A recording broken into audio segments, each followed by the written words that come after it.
সবাই কিন্তু একটা ড্রিম থাকে যে শাকিব খানের সাথে অভিনয় করবে। তো আমারও অবশ্যই দেখতে স্বপ্ন, কিন্তু আমি এখনো নিজেকে ওই পর্যায়ে নিতে পারি না। এখন তো আমি তার সাথে অভিনয় করতে পারবো না, কারণ একটা এত বড় সুপারস্টারের সাথে অভিনয় করতে, তার পাশে দাঁড়াইতে ওই রকম একটা যোগ্যতা তো আমার লাগবে। শাকিব খানের যে সিনেমাটা আসছে তুফান, সেটি সম্পর্কে কি বলবেন? আমি খুব এক্সাইটেড, কারণ শাকিব খানের এই সিনেমাটা হচ্ছে বাংলা সব কিছুর একটা সংমিশ্রণ আমার মনে হচ্ছে। আর এখানে অনেক ভালো টেকনোলজি, তো আমার মনে হয় তো তুফান একদম তুফান লাগে সিরিয়াসলি। আচ্ছা আচ্ছা, তুফান সিনেমার যে গানটি ব্যাপক আলোচিত, উড়াধুরা, এই গানটি আপনার মুখ থেকে দুইগুলো শুনতে চাই। না না না, আমি পারি না। উড়াধুরা এটাই উড়াধুরা আমি পারি না, সত্যি আমার গানের মধ্যে খুবই বাজে। তো আমি এত সুন্দর গানটা নষ্ট করতে। আচ্ছা আচ্ছা,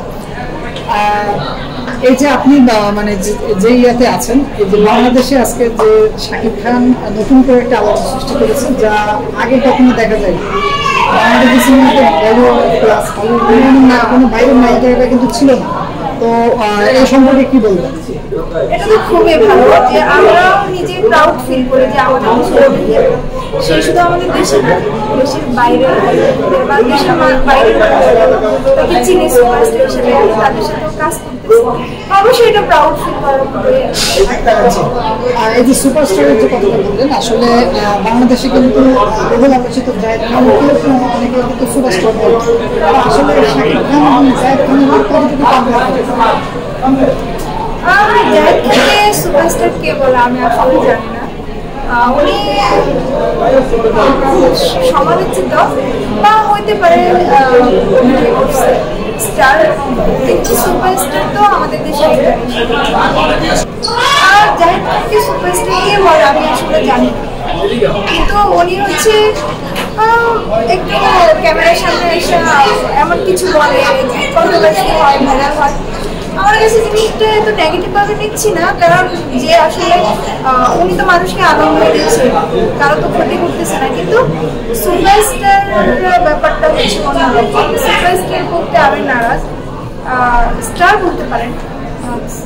আচ্ছা, সামনে আপনার কি কি আসছে? আমার সামনে এবিসি, ওবিসি, তারপর হচ্ছে অনেকগুলো ফটোশুট, এই আর নাটকের কাজ আসছে।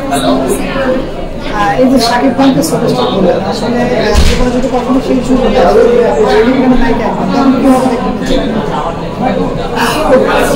আমি আসলে আমার মনে হয় বাংলাদেশের প্রত্যেকটা আপকামিং মডেল সবাই কিন্তু একটা ড্রিম থাকে যে শাকিব খানের সাথে অভিনয় করবে। তো আমারও অবশ্যই দেখতে স্বপ্ন, কিন্তু আমি এখনো নিজেকে ওই পর্যায়ে নিতে পারি না। এতটা আমি তার সাথে অভিনয় করার মতো এতটা যোগ্যতা এখনো আমার মনে হয় না হয়েছে।